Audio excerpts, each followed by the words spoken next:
Good afternoon, everybody, and welcome to this afternoon's New York Music Month talk. My name is Shira Gans, and I'm the Senior Executive Director of Policy and Programs at the New York City Mayor's Office of Media and Entertainment. We're the city agency that supports all the creative sectors in New York, and I'm the person in this agency who supports the music industry. I also created New York Music Month in 2017. It's been exciting to see it grow year over year. This year, we're bigger and better than ever. It's 30 days of free programming. We have nearly 40 talks like the one you're attending today, most in person, but some virtual, and almost 20 showcases giving a platform to emerging artists in New York City. We also underwrite almost 3,000 free hours of rehearsal space across the city. You can find it on the website. I'll put it in the chat. And today I'm really excited because Music Month really works as a partnership with anchor companies and institutions in New York City in the music industry. So the Recording Academy and the New York chapter have been a partner from the beginning of this. And every year they put on amazing programming for Music Month. And so it's always interesting to hear from the stellar members of their various committees and all the insight they have to provide. So I won't hold up the discussion any longer, and I'll see you guys all around in the rest of June. Hi, everyone, and welcome. Thanks for joining us for the journey of the modern songwriter, part of New York Music Month, and brought to you by the Recording Academy New York Chapter's Songwriters and Composers Committee. I am Toby Lightman. I'm a singer, songwriter, and producer, and co-chair of the Recording Academy New York Chapter's Songwriter and Composer Committee. I'm joined by my co-chair, producer, and very talented songwriter, David Swagg Harris. And together we're going to be guiding this open conversation about what it means to build and sustain a creative career in songwriting today. Thank you, Toby. What's up, everyone? My name is Swagg. So over the next hour, we'll dive into a few I can't talk today either. Sorry. I've been screaming at my son's Little League baseball games. We'll be diving into a few key themes, like how to diversify as songwriters, the value of a collaboration, staying consistent, and how to keep evolving as the industry shifts. We are very excited. We have two amazing guests joining us today. Samantha Cox, the Vice President of Creative at BMI New York, and Pete Ganbarg, the President of Pure Tone Music, who bring deep experience across the creative and business sides of music. So let's get right into it. So we're going to start with diversification, diversifying as a songwriter, and what elements can come into play to help do that. We all know the music industry is not one size fits all, and whether you're just starting out or 10 or 20 years in, these are all really relevant points that we're going to talk about. And the key is to think about what you can do beyond writing. Personally, I have expanded my repertoire as a songwriter, writing songs for myself as a recording artist signed to Atlantic Records, and then shifting into being independent and focusing on writing for film and TV. And then since having children, I started composing and writing songs for children's TV shows like Sesame Street and Don Quixote on PBS. And so for me, diversifying has really allowed me to actually be a better writer, in my personal opinion. But Samantha Cox the Great, from your vantage point, how do you see songwriters successfully branch out? Because you work with songwriters and you are so, on the top of connecting writers with artists and different opportunities. So what would you say is a good way to diversify?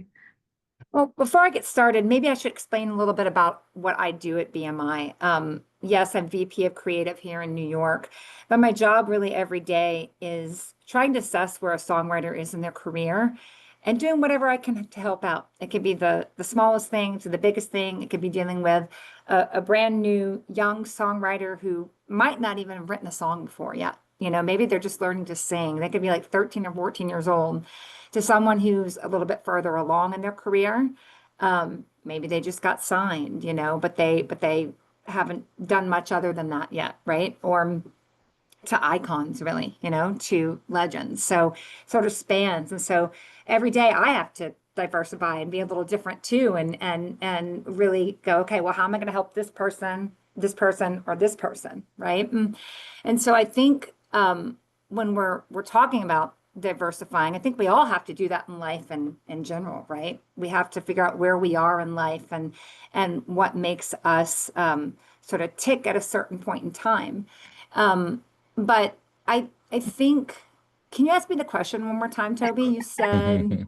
Well, I think it's really just, for songwriters that are listening to this conversation, obviously there's songwriters in specific realms of the music business, right? Songwriters writing for artists, songwriters writing for TV, songwriters writing for, and so how do you feel like you can branch out into those different realms? Because as a songwriter, you have to diversify what you do. It's really hard, making a consistent income writing for just artists or writing for just TV. So how would you advise a songwriter how to diversify their own, career?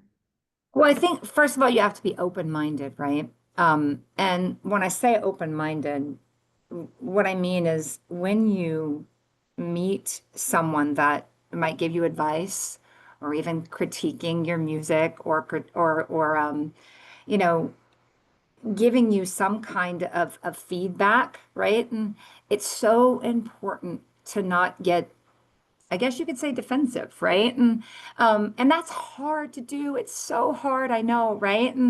But I think the other person really genuinely wants to help you, right? You're coming to them and they want to help you. So they're giving you the best advice they know to give you, right? To help you.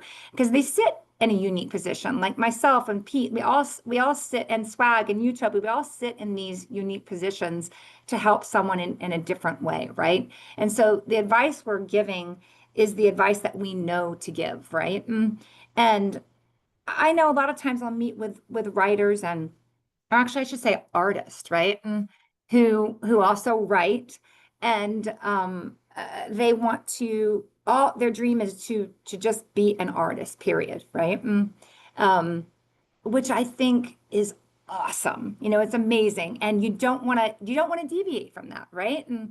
But again, it goes back to like, if I want to be an artist, what does it take to be an artist, right? Well, maybe it's not just being on the road. Maybe it's not, just thinking about my career. Maybe it is co-writing with other people, right? And maybe it is, like you said, Toby, trying to figure out how to sync your music into film and TV, because those things can then help propel your artist career. And I think that's what I mean by being open-minded. Yeah. It's really super hard, but if you can do it, I can tell you it is going to help your career and it's going to help propel your career forward. When I strategize with people, like right before I was got on this call, I was meeting with a young writer and who's like a triple threat, really. She's a dancer, she's an actress, and she's an artist, right? And a songwriter. It's perfection, really. She's incredible. But what I told her, I said I loved everything about what she was doing. It was actually really perfect. But the one thing that I thought was missing was that, and she wanted to hear this, which was great, and she was very open-minded, and that's why I'm telling you this story, is she's like, please, please tell me. I said, your songs, they need more melody. They need a little bit more of a hook to grab people in. Personally, I love it, right? I love it. I could sit here and listen to it all day. But when you want to grab someone's attention, when you have no attention at all, you have to figure out a way to do it, right? And I think that's one of the things that I could help you with, right? I'll leave it at that, right? I'll let someone else talk. But I think it's just an example. And she was very open-minded. She was so excited. And I started to make introductions for her right then and there. I started texting my contacts and people I know, and hopefully some great things are going to turn out from it. Yeah, and I think the main thing to walk away from what all the amazing things that you just said are to be open-minded. Don't go into the music business thinking I'm just going to do this one thing, and I'm just going to be a writer for artists, or I'm just going to be a recording artist, because you do never know where your career can go if you open up doors in other realms. Like for me personally, I try to open up different doors and just try things. It doesn't mean that that's what you have to stick with for life. It doesn't mean that that's what you have to do 24 hours a day. It just means you're trying other things and being open-minded to other opportunities. And I do think that the universe kind of comes together for you when you do open those doors. So, okay, let's go on to our next topic, Swagg. You have to unmute, buddy. You know what? You're right. We want to hear Yeah. you. We want to hear you. Okay. I know this amazing tone. No, yeah, let's talk about collaboration. Whether you're new to the game, a seasoned writer, or you've been a part of this thing for a long time, you're never too seasoned or too young to collaborate. And I know for me, my career have thrived off of collaborations. One of my close collaborators is the artist Her. And some of the conversations that we have, just trying to expand our network in collaboration, whether it's going to Nashville, writing with writers who are more Americana, country leaning, whether it's hip hop collaborations, whether it's straight ahead R&B, not being afraid to diversify our network creatively. I love to throw this question to Pete. From your perspective, how important is collaboration as a songwriter? I think it's really important because you, as a songwriter, you can always get better. And the more people that you collaborate with, not only are you learning songwriting tricks, but you're actually learning the art of collaboration, which is really important. Because there are not a ton of 100% writers, right? Some of the biggest songs of all time, if you look at the songs that are working now and have been working for the last decade or so, you're not generally going to see 100% songs, right? I think everyone on this call has to figure out as a writer what their goals are. And every writer is going to have different goals. You're going to have writers who are more interested in being an artist who writes for their artist project. You're going to have writers who are interested in writing for other projects. But collaboration is key to both. I think that it's very important as a songwriter to know what your goals are, to be ready to put in your 10,000 hours to hone your craft, because it doesn't happen overnight. I'm also a very, very big believer in knowing your history and studying, the hit records of the past. What do they have in common? Who are the writers? Who are the co-writers? What did those collaborations bring to one side or the other that wouldn't have happened otherwise? I have, in addition to being a publisher and working with some great writers and also being a board member on the Songwriters Hall of Fame and getting to work with the Mount Rushmore of the greatest songwriters of all time, I also have a podcast where I talk to some of the great songwriters and I ask them about their craft and about collaboration. So being able to have spoken to Kenny Gamble and Leon Huff, or Jimmy Webb, or Paul Williams, or any of these incredible songwriters who have made history with their songwriting. What does collaboration mean to you? So as a songwriter, who's listening in on this conversation today, go and listen to the greats. Listen to Gamble and Huff talk about songwriting. Listen to Jimmy Webb talk about songwriting. What did they do when they were starting out just like you? And where did collaboration, come into play for them? And was it helpful or was it not? I think you can learn a lot from history as a songwriter. Mm-hmm. I like to chime in on that and kind of tie back into what Sam was saying about open-mindedness, right? And being objective about your skill set as well. Like if you're a great lyricist and you struggle with melody, maybe collaborating with someone who's better with melody. I think just being honest with yourself and where you are as a songwriter can also help you curate and cast the collaborations in your life or creative process. Yeah, and I'll add to that too, Swag. I think that everyone also just wants to go and write with the biggest songwriter they can get in the room with. And what I always tell them is when you're first starting out, you can't always just get into the room with, your top, favorite songwriter on the planet. It's impossible. And so I like, this goes back to sort of what Pete said too, is like when you look at history and you look what who other people have worked with and written with, um, look at your favorite songs. Look who the writers are on those songs, right? And then maybe figure out who those songwriters um, might be working with, right? And maybe they're not. How to explain this? Like if you were to come meet with me at BMI, I might know that such and such writer, to say Justin Tranter, he has a lot of writers that he's been developing and working with, right? And I might say, you know what? Look, I can't get you in the room with Justin Tranter, but let me get you in the room with these other 3 or 4 writers that he's working with, right? You sort of go through the back door and you build your way up. And then just by it naturally happens that all of a sudden then people start to hear your songs. That's another great thing about collaborating. When you're collaborating with other people, you don't always have to be the one that's out there pushing your music. If you're writing with someone else, they're out there also talking about it, right? And maybe you're writing with someone that's published, and then they go and play it for their publisher, and their publisher's like, wait, who did you write this with? And you start to build a name for yourself without being in someone's face all the time, right? Without having to go knock down doors.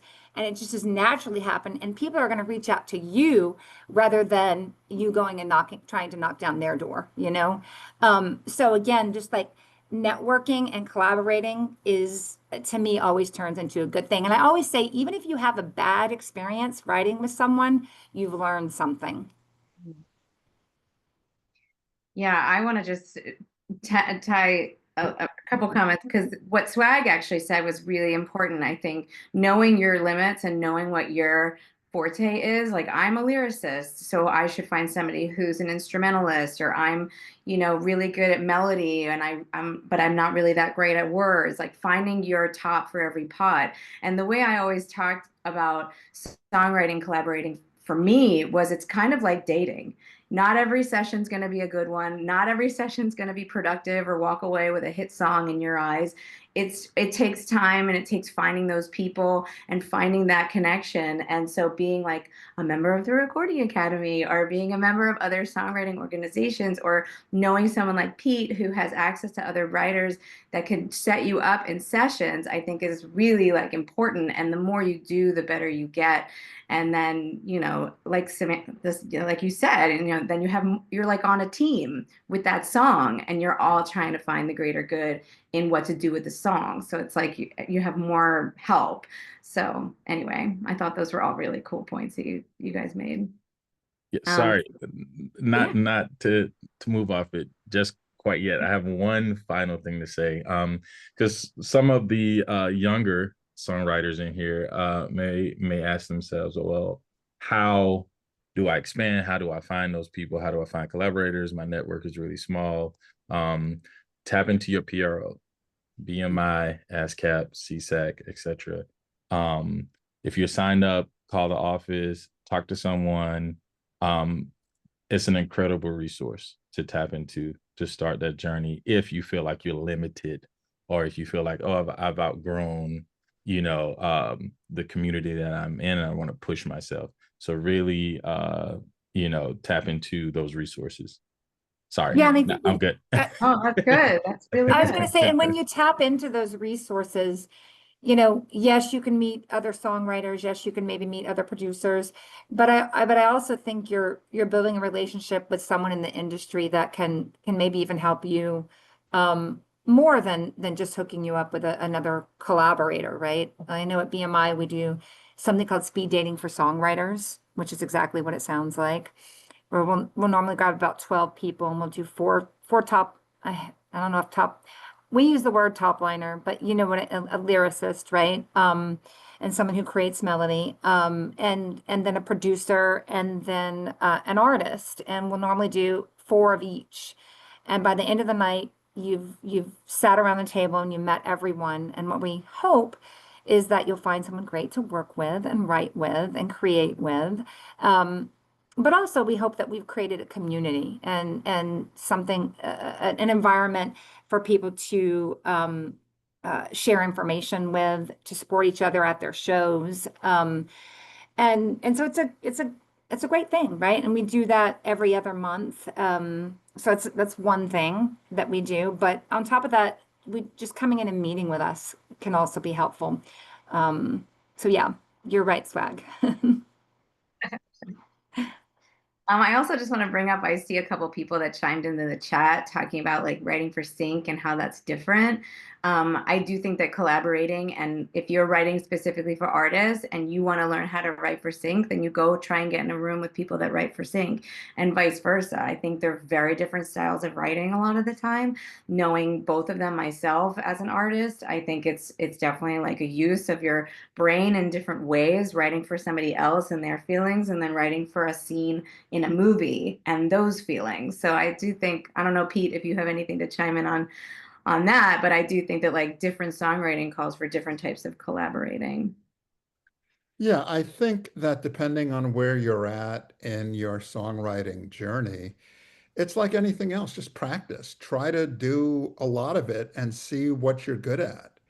You Yeah, know, it's like you said earlier, Toby, it's hard. It's not easy. If this were easy, you know, everyone would do it.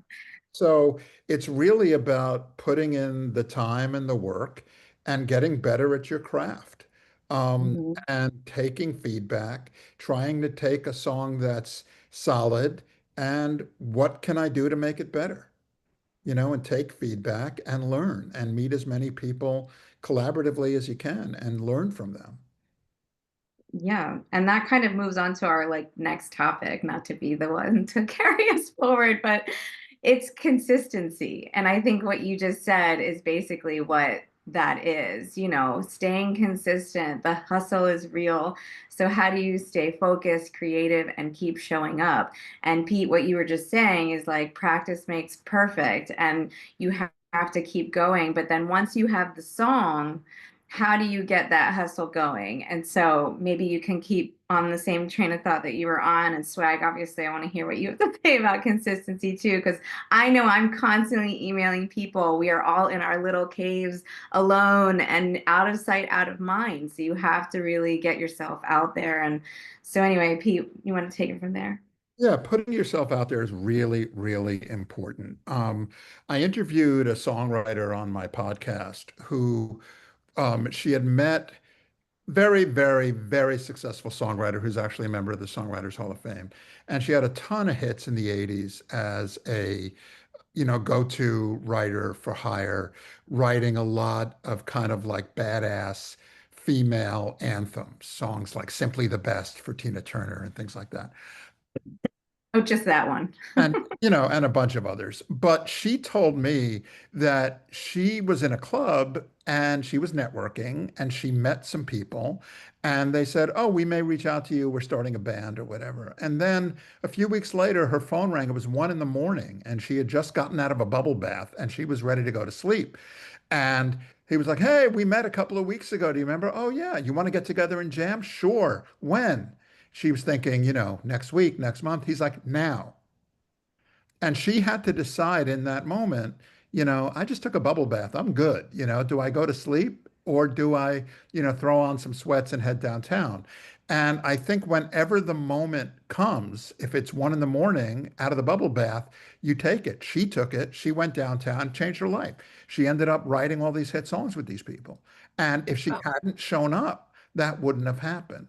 So it's really about putting yourself out there and you know, if you don't show up, somebody else will, and they'll take your slot. Mm. Really Swagg? good.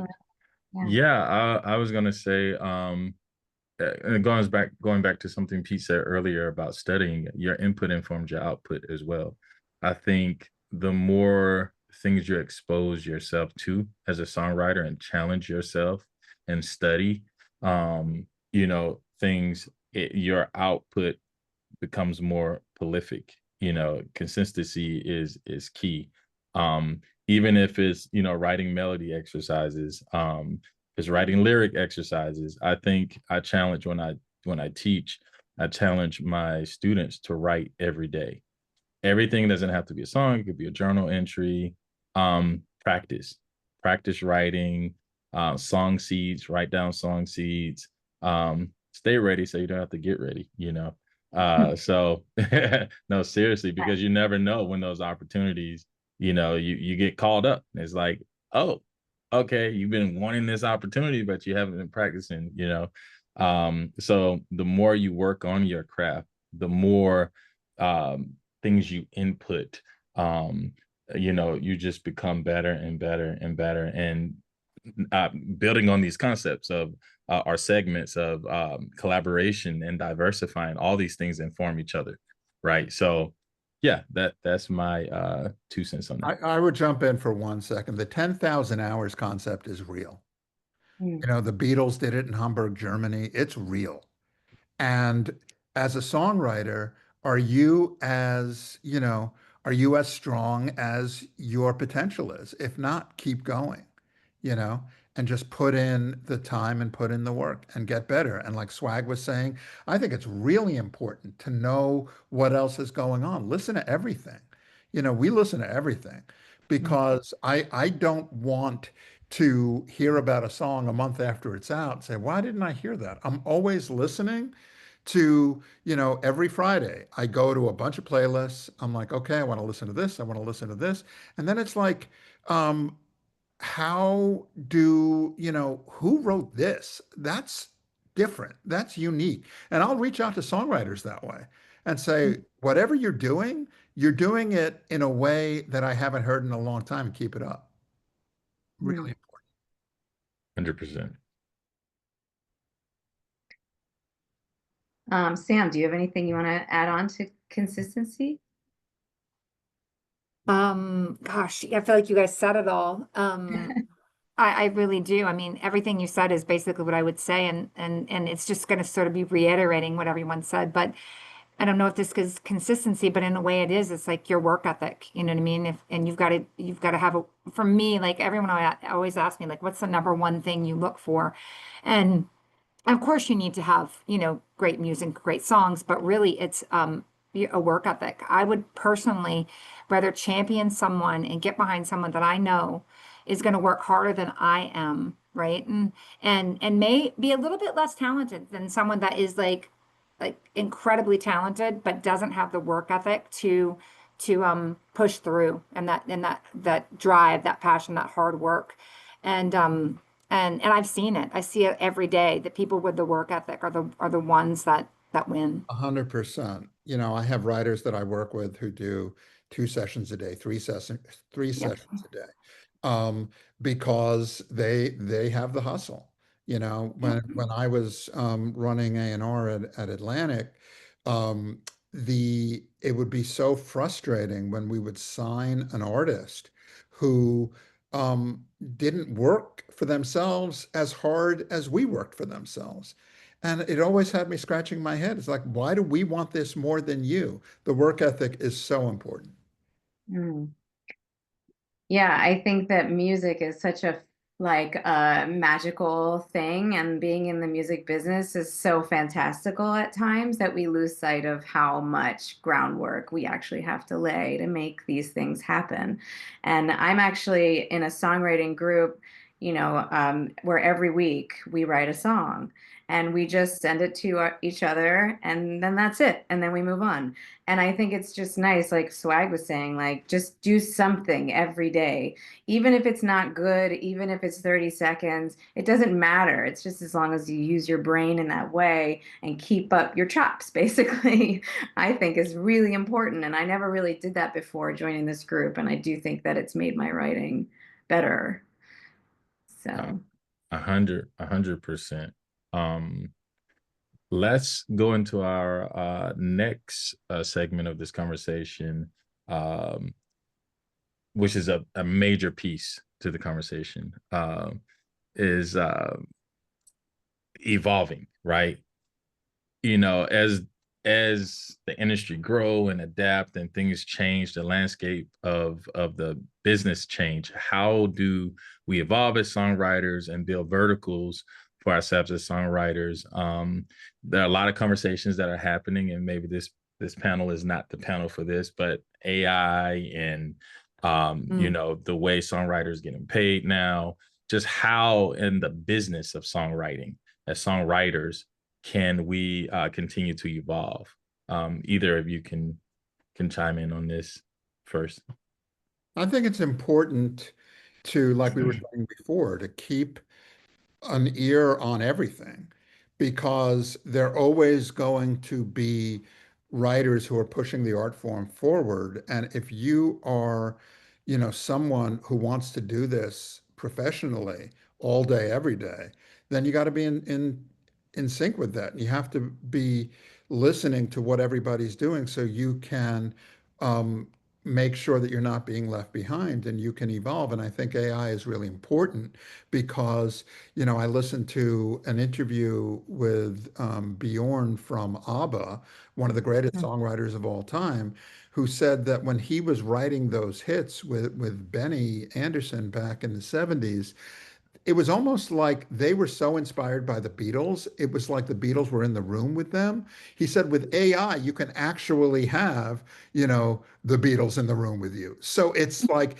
it's new, but it's not. It's kind of like a classic way of being inspired in songwriting, but using technology to help you. Sam, do you have anything to chime in on that?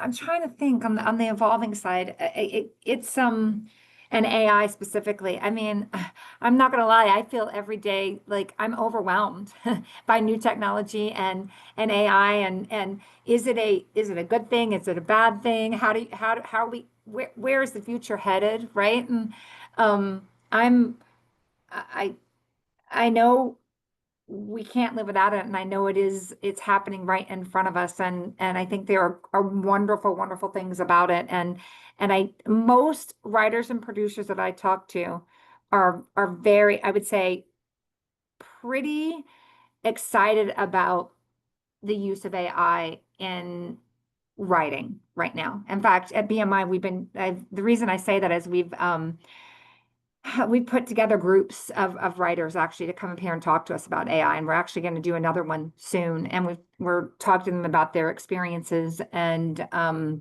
what they think of all the changes and because it's a very big topic, right? When it comes to copyright and so forth, right? And it's like we want to use it to better the music, but are we also, when you think about where is that coming from, and are we infringing on rights in different ways, right? So to me, it's such a big topic. I do think that it's inevitable, though, and I think that it's happening right in front of our eyes, and some of the biggest producers are using it every day now. All with I remember when it first started, and I think it was it David Guetta that did the Eminem Sound Alike song. Do you guys remember that? This was probably like a year and a half ago. I remember it was like when a lot of the new technology came out where, say you're a songwriter and you want to pitch a song to Eminem, or you want to pitch a song to, Julia Michaels, and you want normally you would just hire a demo singer, and you'd hope they'd sound a little bit like Julia Michaels. But here you can take the technology and maybe make it sound like Julia Michaels, right? Or Eminem. And when David Guetta did it with the Eminem song, it was really unbelievable. Unbelievable. It sounded exactly, literally like Eminem. And I'm like, this is crazy. Two of my writers just sent me a song that they wanted me to pitch to Lizzo. And I said, who's singing the demo? They said, Lizzo is. So they've evolved and they have definitely adopted it. Wow. That's interesting. Expanding on this topic of evolution, what are some avenues songwriters can go down as to make money for themselves? Things like sync licensing, digital platforms, the pay scale on DSPs, or we're still trying to get that right. But what are some other avenues as songwriters that songwriters can go down to generate money for themselves? I mean, Sam, you probably have the best input on this, but I would definitely just start by saying, make sure your songs are registered properly. Make sure that every time you write a song, you are registering it in BMI or ASCAP or SASAC. And then you also have like the MLC has your recording sound royalties. There's so many elements that have to come into play to make sure that you're collecting every minuscule penny of a penny, because that's what's going to do the adding up. But Sam, you would have a much better expertise on Well, I this. mean, I think you said it, but I also think a lot of people forget how important your metadata is. And when you are uploading your music to Spotify or Apple or to any of these DSPs, having every bit of information in there is so important. And it's not just about getting paid. It's also about people being able to find you, reaching out to you, contacting you, connecting with you. I mean, today we live in an age where really, if you want to get a hold of someone, you can, whether it's through Instagram, TikTok, whatever it might be, LinkedIn, Facebook, you name it, right? And for me, if your metadata is not there and people can't find a way to get to you, but also you're not going to get paid if all your information is not correct and uploaded properly, right? And it's just going to cause more problems for you, basically. So we haven't gotten to this topic, and this isn't exactly on the question, but to me, and I never know how to answer this question, but when you write a song with someone and you're collaborating, everyone always asks like, well, how do I split the song? How do I do this? And maybe Swagg and Toby, you can even talk to that a little bit too, because you have to do that as songwriters and producers every day. And how do you manage that? How do you it's a tough topic to talk about. And I think different genres work different ways, and but what I will say to that is if you can, and everyone may not agree with me, but split everything evenly, no matter what you contributed. That's always my advice. Yeah, I mean, I would just say like going into a room, I try to limit how many people are in the in the room so that it is a more, palatable conversation, because then it's pretty clear cut. Obviously, if it's one person, it's 50-50. If it's two, it's thirds. Once you get past that many people, then it starts to get blurry. And Swag, I'm sure you can attest to like writing pop and R&B and like having a lot of people kind of coming and going. So you will definitely have more experience with that. But I would just say like, to be fair. Like that's the main thing. Like go in being fair. And if you feel like you should have more, then you should have an honest conversation about that. But also be fair about how other people are participating in the song. But Swag, yeah, you should definitely.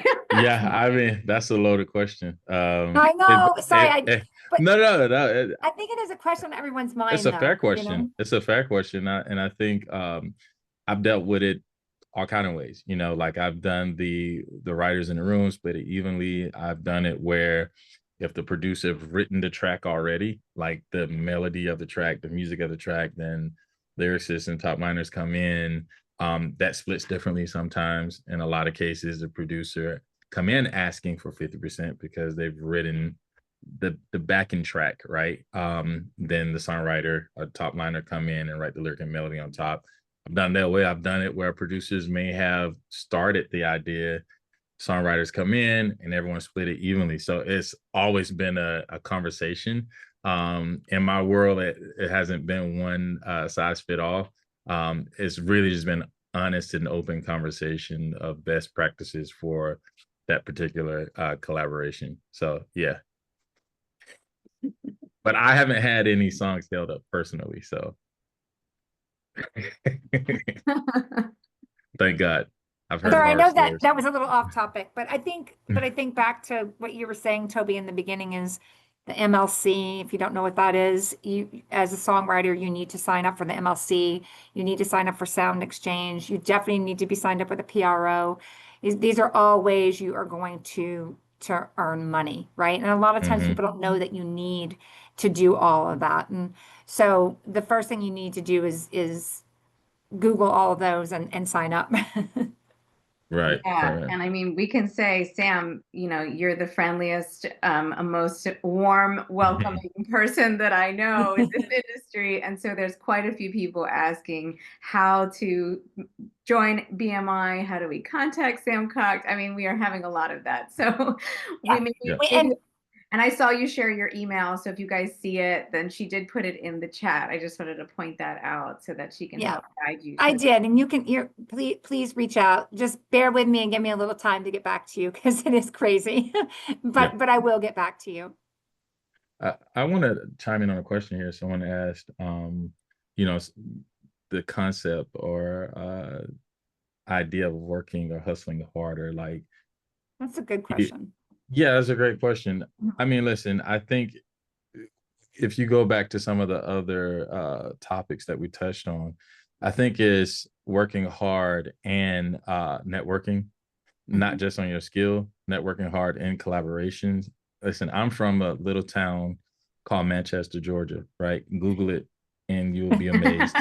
Um, population of about 3,500 people. And networking really has helped me, networking and being prepared and working on my craft, right? It's more than just isolation, 10,000 hours. You also have to put yourself, and I think Pete said that, put yourself out there.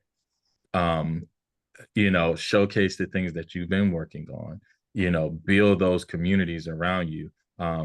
And despise or hate not small beginnings. It might be the person down the street who knows the person up the street around the way that may call you at 1 a.m. in the morning and say, hey, you want to jam? So I think is being prepared, is working hard, building network, not self-loathing, right? You have to put yourself out there. You have to make those connections. You have to always be objectively looking at your craft. And if someone challenging you, there's an old saying back home, eat the meat and spit out the bone. So it's like, even if you don't necessarily agree with the critique, listen and see, if there's something in there that you can adjust or, improve upon your songwriting. So that would be my response to that. Well, and Yeah, Swagg, and I just wanted go to ask ahead. Swagg a question now based on like what you just said, coming from a small town, and like who's here out of the 3,500 people that you could connect with musically. So social media obviously comes into play for a lot of people in that current situation. And one of the questions was, do you share music on social media that you might potentially want to pitch or place? Will that hurt you? Will that amplify you? Like, I'm just curious, based on you talking about your own situation, like, what would you advise that person who wants to meet more people and get out there, but like is not necessarily in a music heavy city? Yeah. You share on social media the songs that are unreleased? I mean, why not? I think if it's registered, share, even if it's not the whole song, right? Share enough. I think going back to consistency, and this is something I talked to not only artists I work with, but also some of my students. Like, with social media, is such a powerful tool, and consistency with social media, you can build an audience. And when you build that audience, the right people can find you and say, hey, this is really cool. I like to meet with you and see if you have, 5 more songs like that. I know a lot of A&Rs who use social media and technology to find artists and songwriters and producers just based on that. What is consistency on social media? Maybe it's Song Sundays. Kirby, songwriter, she would do these like songs live on YouTube, and that's how she got discovered. Like, just rapid firing these songs consistently. I don't remember what day it was. She did like a song a day for a while. A song a day, yeah. Yeah. And she would go online and do them in real time, and it started going viral because she was consistent with building an audience, right? So, to answer your question, I don't see, from my perspective, someone may have a different disposition. Well, I always say if it's just sitting on your computer, no one's ever going to hear it, right? Yes, you have to be careful, you know what I mean? But but maybe as you grow into your career, but in the beginning, when you have no leverage and no one knows who you are, you have to get people's attention, right? And you have to start somewhere. And I feel like if you don't have a connect to someone, you know, you gotta figure out how to get a connection to someone, right? And I know a lot of people, like I talked to a writer not long ago, you know, he was making beats. He's from Nigeria, and Drake heard his stuff, and you know, one of Drake's last single he was on because of that, right? And so I mean, not every story is going to turn out that way, right? But it wouldn't have happened if his music wasn't out there, and he hadn't, you know, hadn't put it out there to the world and hit up, you know, people on Instagram or Just make TikTok or sure, wherever. just make sure that everything is copyrighted, everything is registered, Yes. so that you're not kind of kicking yourself if that moment happens. Yeah. Great. It's one of the things we didn't talk about is, yeah, we definitely need to copyright your works with the Copyright Office. Yeah, Yeah. 100%. Well, so yeah, I mean, I think we covered a lot of ground here. I was just looking to see if there was any questions. I see one other question that we might not have answered, which was, when sync demands such a diversity of styles, what is the current thinking about sticking to your sound when releasing music on streaming platforms versus showing a range? I personally think that writing for sync and writing for your own sound could be two different things. I think you should always hone in on your own sound. And as an artist, you know, what do you feel comfortable bringing to the table stylistically? When you're writing for sync, you can always apply that to the brief. But Swag, do you have any thoughts on that question? Yeah, I mean, I think if it's for your artistry, that's one thing. But if the intention is to, sync, I mean, you get briefs and stuff, right? And also study. You got to go back to that word study. Such a powerful word, right?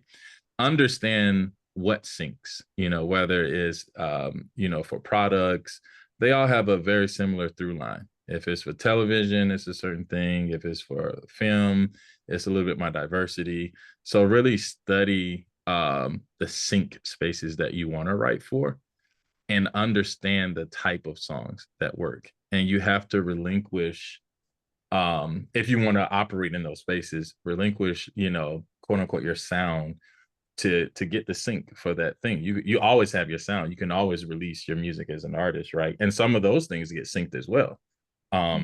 But if it's for, a specific brief or something, it may not be your sound, and you have to be okay with that.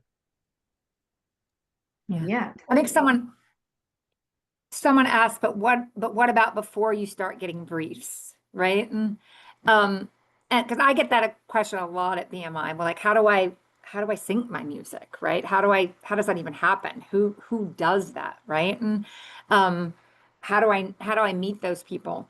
And again, I always say, like, if I put myself in their situation, and I always say, okay, if it was me, like, what would I do? If I knew no one, no one in the business, what would I do, right? And I always say probably what I would do is I would find my favorite TV shows that I think, I could write music for. I would go on to maybe IMDb Pro. Yes, you have to pay a little money for that.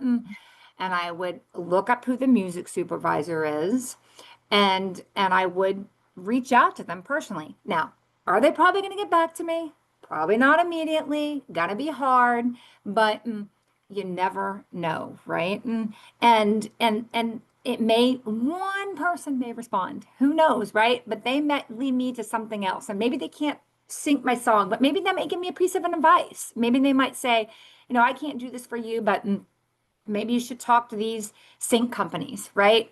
Who knows? Toby, this is more you have experience in this world, but if you don't try, you're definitely not going to get anywhere. So you have to at least try.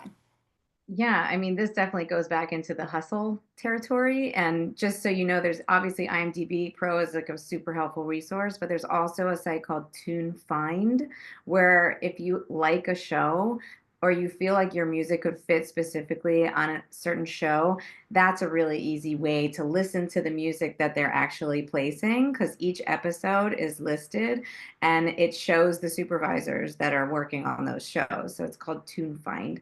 But I do think that, like, again, if you are going to reach out, you find that supervisor, they're on Instagram. I mean, we all have socials, and, like Sam said, maybe you don't necessarily hear back, but it doesn't mean that they won't listen. So I always think it's worth a shot, and just know that when you do reach out, have it together, really have a song that you think is that song, and not necessarily, I have songs I'd love you to listen. Yes. I think it's more like when you're like, yeah, maybe I could write for your show. That's not going to necessarily do it. I think being more specific and more confident in your pitch for them to listen it's the first impression. So that would be my advice.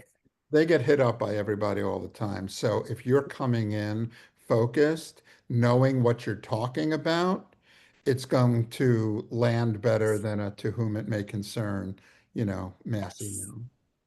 Yeah, I definitely. mean, so much of this goes back to just doing your homework. Totally. It's amazing how much knowledge is out there that when you grab it for yourself, you can really use it to help you in terms of establishing what your goals with your songwriting are. Really important. Like I we, was actually going like to we ask you, said, it's Pete. not easy. No, but like when you were A&R at Atlantic, a little bit after me, unfortunately we didn't get to work together. But what would you say to somebody who wants to try and pitch for an artist? Like as an A&R, you're obviously navigating a lot of writers that want to get in that room. So what would be your advice on like starting that, Same thing. supervising? Same thing. Do you know who this artist is? Do you understand who their audience is? You Mhm. know, it's like that's my job is to connect the artist with the audience, and the songwriter is going to help me get them there. But if you're just, firing, in the dark, it's not going to help them and it's not going to help me. Mhm. If you come in focused, where it's like, okay, I know this artist you're working with. I was at the last 5 shows of theirs. I've listened to every song they've ever put out, and here is exactly what they need. That's going to get my attention because you've done your homework. Yeah. So you're saying to make sure you know who the person is at their label, like how can we direct somebody that would want to try and do that? To me, it's like it could be a mystery land, it's all magic. So the people to get to those people, like we have IMDb Pro to get to the supervisor, and we have, you know what I'm saying? Like, how do you get that knowledge and information to help you get that conversation? You have to be crafty. You know, Yeah. it's not gonna fall from the sky. But everybody's got Instagram. Every A&R person's on Instagram. Every artist is on Instagram. Every artist manager is on Instagram. If there is, again, if you're doing the work on your end and saying, my favorite artist is whoever, and I'm going to learn everything there is to learn about that artist, from who they write with, to who the second engineer is, to who their manager is, to who the intern is in the manager office. You can get to these people. You just have to put in the work to find it. Yeah, I mean, we had a question just pop up. That's why I keep talking about this. Like, what's a good follow-up strategy is what the question was. And so, if you find the person and you get the conversation, and then how do you keep their interests? Or I was just trying to kind of like chime in for the people that are asking, once you find that person, like, what do you do after that? But I don't know, Sam, do you have any last words on that? I mean, again, I hate to say it. I feel like I'm just repeating myself, but I feel like it's I guess specifically to the question about follow-up, right? If what I always tell people, and I know not everyone is this generous probably, or this, friendly, but I always tell people if I don't respond, it's normally not because I don't want to respond. It's because I've been hit up so many times that I literally generally miss the email, right? Or I didn't, I was super busy that day. I had back-to-back meetings. I was traveling here, I was traveling there. and I overlooked it. So I always say, kindly hit the person back up again, right? Like just very nicely, and you don't get upset or you don't get, because 9 times out of 10, they probably never saw the first email anyway, right? And they may not have seen And the space second it email out. too. Yeah. Yeah. Space it And out. so, Yeah. yeah, yes. But but but for me, if you're genuine, if you're truly genuine and you are working hard and you're not just, I mean, if you're sending really bad music, you can't expect for someone to respond to you. I mean, that's just the truth, right? Yeah. And and, and but if you're genuinely creating good music and you're networking and you're out there and you have respect for the person that you're emailing, maybe you've done your homework on that person. I know when people email me and they said, Sam, I've seen all the wonderful things you've done. I've noticed your career and this and that and blah blah. And you're genuinely um, learning about the person you're emailing. It's not just like, oh, I'm going to hit this random A&R person up, you know what I mean? And reach out to them. You'd be surprised at how many people just, Yes. just throw out bland, random emails that are Yes. non-targeted and you send them out to 500 people. It's not going to work Yeah. that. Not going to Yeah. work at all. Yeah, absolutely. Yeah. I mean, getting more specific, like you said, knowing your stuff. If you're going to write a well-curated email with a lot of knowledge and maybe send the song, in a streaming link that's not downloadable. Like make it so you feel good about sharing, but then also so the receiver doesn't have to do too much work to understand what's coming to them. I think that's the main thing too. But anyway, I mean, I feel like we've covered a lot of ground. We've gotten so much great advice. Swag had to jump off, but he's so thrilled with how this went. And if anybody has any other last questions, like feel free to chime in. But I do think that, oh, somebody just wrote, is there anything that our panelists are currently looking for? Okay, on their roster. Well, that's definitely a specific thing, probably more for labels. But I think that, just getting a part of that conversation is just so important. But Pete, you are like so knowledgeable and experienced, and it's such an honor to have you join us on the panel. And same with you, Sam. Love you so much. Sam has been my contact at BMI for a very long time and also a dear friend. So I want to thank you guys for participating and taking an hour out of your afternoon to kind of shed light on so many of these topics. And then I also want to thank the Mayor's Office of Media and Entertainment and the entire New York Music Month team for their support. And lastly, shout out to the Recording Academy New York chapter staff, Lauren, Nick, Logan, everybody who helped, Kristen, who helped put this together and helped curate this conversation, because we felt really supported going in. And if you are not connected to the Recording Academy, please go check it out, because it's a great ally and it's a great community to be a part of. And yeah, let's just keep the conversation always flowing and going. And, don't be afraid to try something new and get yourself out of your own way. And if anybody has any other parting words, I would just say, thank you so much. Good luck to all the writers out there. Good luck to you guys. Absolutely. I'll add one thing for the super beginning songwriters with the Recording Academy. Recording Academy really have some great programs, especially when you're first starting out, from Grammy in the schools for high school students to Grammy U for college students.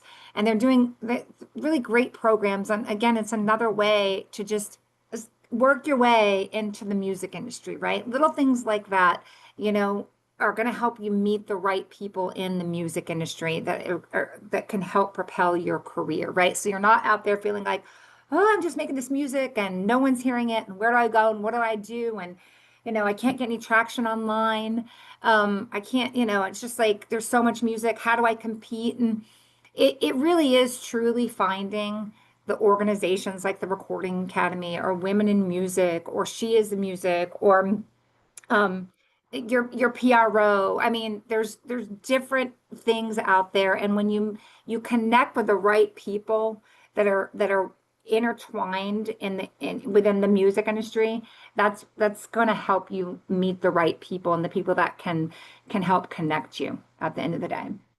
And also finding your own songwriting family and supporting each other, and every release that you have to be excited for your friend who's releasing, and checking out other people's work that you met at certain events. I just think that it's so important to feel like there's a sense of community, especially in New York, and New York Music Month is such a great thing to like have, so that we can all get together. And I just feel like we're really building a great thing here again, which it was here, and we're bringing it back, and I think that it's fantastic, all these events that are happening. So Awesome. anyway, awesome. Thank you Right. guys. Thanks, Pete. Thanks, Sam. Thanks,